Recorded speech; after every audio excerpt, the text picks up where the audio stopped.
એકમ નંબર 8 વિષય ગુજરાતી અને ધોરણ છે 4. તો ધોરણ 4ના વિષય ગુજરાતીના એકમ નંબર 8 જેનું નામ છે ટામેટાની દળી રમે દાદા દાદી, એના સ્વાધ્યાય પોથી સોલ્યુશન માર્ગદર્શનમાં તમારું સ્વાગત છે. આ અમારી અંગત ચેનલ છે. અહીંયા તમને ફક્ત માર્ગદર્શન આપવાની વાત કરી છે. તો એમાં અંગત વિચારો રજૂ કરેલા હોઈ શકે. તમે તમારા જ સ્વાધ્યાય પોથીની અંદર તમારી રીતે લખો. અહીંયા તમને ફક્ત માર્ગદર્શન આપવાનો પ્રયત્ન કર્યો છે. જોઈએ પ્રશ્ન નંબર 1. સૂચના ખાસ વાંચવાની અગાઉ પણ કીધું છે. સૂચના વાંચશો તો તમારા પ્રશ્નનો અડધો જવાબ તમને ખ્યાલ આવી જશે. આપેલા શબ્દોમાંથી લગભગ સરખા શબ્દ પર ગોળ કરો. એટલે કે જે અહીંયા સમજો જે શબ્દ આપેલો છે એનો જે સમાનાર્થી શબ્દ હોય, સરખો હોય, એના ઉપર આપણે ગોળ કરવાનું છે. તો અહીંયા આપણે જોઈએ નંબર 1ની અંદર ચોપડ તો તળવળિયું, દોસ્ત તો ભેરું, ખુશી આનંદ, ધ્યાનથી એકાગ્રતાથી, અંત તો સમાપ્તિ. આગળ જોઈએ આપણે એક્ટિવિટીઝ નંબર 2 એટલે કે પ્રશ્ન નંબર 2. આપેલા શબ્દોનો ઉપયોગ કરી વાક્ય બનાવો. અહીંયા આપણને શબ્દ આપેલો એનો ઉપયોગ કરીને આપણે વાક્ય બનાવવાનું છે. પહેલું વાક્ય આપણે જોઈએ, પહેલો શબ્દ જોઈએ તો કે ખોખો અને છોકરીઓ. તો વાક્ય બનશે શાળાના મેદાનમાં છોકરીઓ ખોખો રમે છે. બીજામાં છે ઉત્તરાયણ અને ચીકી.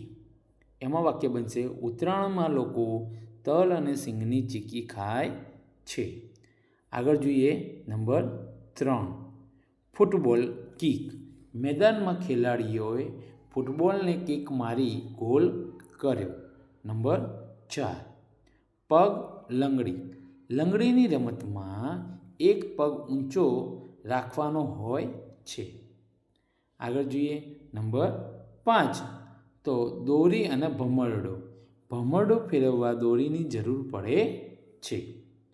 આગળ જોઈએ પ્રશ્ન નંબર 3. પ્રશ્ન નંબર 3ની અંદર સૂચના આપી છે કે આપેલા વાક્યોમાંથી ખોટા શબ્દ સુધારીને વાક્યો ફરીથી લખો. તમારે માર્ગદર્શનની અંદર બીજું એ પણ ધ્યાન રાખવાનું કે તમારા અક્ષર એકદમ સ્વચ્છ અને સુઘડ આવવા જોઈએ અને તમારી જે સ્વાધ્યાય પોથી એ પણ એકદમ ચોખ્ખી રહેવી જોઈએ. જે રીતે અહીંયા તમને બતાવ્યા છે સ્વચ્છ અક્ષરે એવી રીતે. જોઈએ પ્રશ્ન 3નો પહેલો. અમે જ્યારે પકડદાવ રમતા ત્યારે કેરીમાં ખૂબ હોબાળો મચી જતો. હવે અહીંયા કેરીમાં ના આવે પણ શું આવે? શેરીમાં. અને હોબાળો નહીં પણ હોબાળો મચી જતો. તો આ જે ખોટા શબ્દો છે એના આપણે સુધારીને ફરીથી આખું વાક્ય લખવાનું છે. એવું જોઈએ નંબર 2માં. તો પ્રજ્ઞા આખો દિવસ મોબાઈલ લઈને જ બેસી રહે. તો મોબાઈલ ના આવે પણ શું લખવાનું હશે એની જગ્યાએ? મોબાઈલ. નંબર 3 પહેલાં લગ્ન પ્રસંગમાં બધા પતંગમાં જે જમવા બેસતા. તો પતંગ ના આવે પણ પંગત આવે. આ શબ્દ સુધારીને વાક્ય લખવાનું છે. આગળ જોઈએ નંબર 4. નંબર 4ની અંદર જોઈએ તો આપણને અહીંયા કીધું છે કે હરણના શિંગડા વાંકા કાચું જતા તેને દોડવામાં તકલીફ થતી હતી. એટલે શું? અહીંયા બે શબ્દો વાંચવામાં આપણને તકલીફ પડી. કયા? વાંકા કાચું અને તકફીલ. એ બંને ખોટા છે. વાંકા ચૂકા અને તકલીફ સુધારવાના છે. આગળ જોઈએ નંબર 5. ટમેટાની જગ્યાએ ફ્રીજમાં ચોકલેટને મજા આવતી હશે કે નહીં? ચોકલેટ નહીં. શું આવશે? ચોકલેટ. પ્રશ્ન નંબર 4. પ્રશ્ન નંબર 4ની અંદર પ્રશ્ન પૂછવામાં આવે છે કે કૌંસમાંથી યોગ્ય શબ્દ મૂકી વાક્ય પૂર્ણ કરો. એટલે કે અહીંયા જે કૌંસ આપેલા છે આ પ્રશ્ન નંબર 4ની અંદર જે આ કૌંસની વાત કરી છે તો કૌંસમાં આપેલા શબ્દોનો ઉપયોગ કરવાનો છે. જોઈએ નંબર 1. મીના તૈયાર થવામાં મોડી પડી જેથી તે બીજાઓથી પાછળ રહી ગઈ. ક્રેયાન્સ ઝડપથી દોડીને બધાથી આગળ થઈ ગયો. જૂનથી ઓગસ્ટ માસ વચ્ચે જુલાઈ માસ આવે છે. નંબર 4. ફ્રીજની અંદર ઠંડી આઈસ્ક્રીમ પડી છે. કશિશ ટેબલ ઉપર બેસીને જ લખે છે.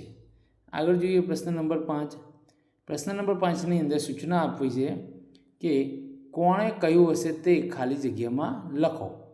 તો એમાં જોઈએ તો નંબર 1માં પલક, 2માં દાદા, 3માં પલક, 4માં રુદ્ર અને 5માં દાદી.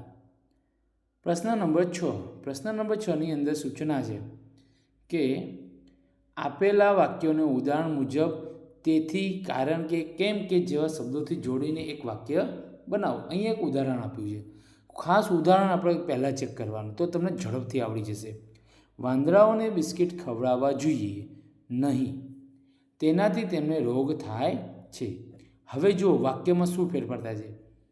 વાંદરાઓને બિસ્કિટ ખવડાવવા જોઈએ નહીં, કારણ કે, અહીંયા શું જોઈન્ટ કરે શબ્દ? કારણ કે તેનાથી તેમને રોગ થાય છે. એવી જ રીતે અહીંયા નંબર 1માં જોઈએ તો અહીંયા કયા શબ્દનો ઉપયોગ કરે જોઈશું. મીનાને ચિત્ર દોરતા સારું આવડે છે, કેમ કે તેના પપ્પા રોજ તેને ચિત્ર દોરાવતા હતા. નંબર 2, ગણિતના સાહેબ રજા પર છે, તેથી વિજ્ઞાનના સાહેબ તાસ લેવા આવ્યા. નંબર 3, પિનલને સવારની ગાડી મળી નહીં, કારણ કે તે મોડી ઉઠી હતી. આગળ જોઈએ પ્રશ્ન નંબર 7. પ્રશ્ન નંબર 7ની અંદર સૂચના આપી છે કે ક, ખ, ગનો ઉપયોગ કરી વાક્ય બનાવીને લખો. હવે અહીંયા જોઈએ આપણે તો આ કહ, આ ખ અને આ ગ એનો ઉપયોગ કરી આખું વાક્ય બનાવવાનું છે. આપણે જોઈએ તો પહેલું વાક્ય બનાવી શકીએ. સ્કેચ કેમ પડ્યો? એટલે ભારત મેચ જીતી ગયું. સ્કાય કેચ પકડ્યો એટલે. નંબર 2 જોઈએ આપણે તો કે દૂધીનું શાક ભાવતું નથી, પરંતુ બીજું કશું નથી એટલે ખાવું પડશે. આગળ જોઈએ નંબર 3. નંબર 3ની અંદર શું છે તો કે દાદા અથવા દાદી બેમાંથી કોઈ આવશે જ નહીં. મારે રમવા જવું હતું, પણ પપ્પાએ લખવા બેસાડ્યો. અને છેલ્લું, તેને તાલ છે, તેથી તેને બધા ખીજવે છે. આગળ જોઈએ એ જે આપણે વાક્ય બનાવ્યા એ જ વાક્યો તમારે અહીંયા નીચે લખવાના છે. પ્રશ્ન નંબર 8. પ્રશ્ન નંબર 8ની અંદર કીધું છે કે આંબલી પીપળી રમત વખતે થતો સંવાદ લખો. અહીંયા આંબલી પીપળી રમત વખતે જે સંવાદ થયો છે મામા અને વિવાન વચ્ચે એની વાત કરે છે. તો વિવાન, મામાએ રમતમાં શું રમવાની મજા આવે? હા, તે રમવામાં ઝાડ પર ચડવાનું હોય છે. એટલે મામા, હા બેટા, પણ એમાં ઝાડ પરથી પડી ન જોઈએ તેનું ધ્યાન રાખવું પડે, અને ઝાડ પર ચડતા શીખવાડો ને, એવું વિવાન મામાને કહે છે. પ્રશ્ન નંબર 9. પ્રશ્ન નંબર 9ની અંદર સૂચના છે પ્રશ્નોના ઉત્તર લખો. જોઈએ તો નંબર 1, ટમેટાએ બંડી શા માટે માગી છે? ટમેટાને ફ્રીજમાં બહુ ઠંડી લાગે છે, આથી તે બંડી માગે છે. ટમેટું ફ્રીજની બહાર કેમ નીકળી ગયું? મૂળાભાઈએ ટમેટાને જરાક ટપલી મારી, તેથી ટમેટું દળ દળ કરતું ફ્રીજની બહાર નીકળી ગયું. નંબર 3. નંબર 3ની અંદર પ્રશ્ન પૂછ્યો છે કે તાકોડી વ્યક્તિ કોને કહેવાય? તાકોડી એટલે એવી વ્યક્તિ જેને તાકે એને પાડી જ દે. નંબર 4, વર્ગની અંદર રમી શકાય એવી રમતોના નામ આપો. ચેસ, કેરમ, લૂડો, સાપસીડી વગેરે. નંબર 5, તમે મિત્રો સાથે શેરીમાં કઈ કઈ રમત રમો છો? હું મિત્રો સાથે શેરીમાં સંતાકુકડી, પકડદાવ, ક્રિકેટ, લંગડી, ખોખો વગેરે રમતો રમું છું. પ્રશ્ન નંબર 10. પ્રશ્ન નંબર 10ની અંદર સૂચના છે, કોઈ એક રમત વિશે 5 થી 7 વાક્યો લખો. અહીંયા 2 રમત આપી છે, ગિલ્લી દંડા અને પકડદાવ. તો આમાંથી તમને જે રમત પસંદ હોય એના વિશે તમે સરસ લખી શકો છો. અહીંયા તમને ખાલી માર્ગદર્શન રૂપે આપ્યું છે કે ગિલ્લી દંડાની રમતના સાધનો ગિલ્લી અને દંડો છે. આ જૂની રમત છે. આ રમત રમવામાં દાવ લેનાર ગિલ્લીને લાકડી વડે ફટકારે છે. સામે ખેલાડીઓ જો ગિલ્લીને કેચ કરી લે તો ખેલાડી આઉટ ગણાય છે. ગિલ્લીને ફટકાર્યા બાદ 5 વખત ફરીથી ફટકારવામાં આવે છે. જેટલી દૂર જાય ત્યાંથી અંદાજ લગાવી દંડા માગવામાં આવે છે. આમ આ રમત આગળ વધે છે. ગામડાના બાળકો આજે પણ આ રમત રમે છે. સાધનોનો કોઈ ખર્ચ થતો નથી.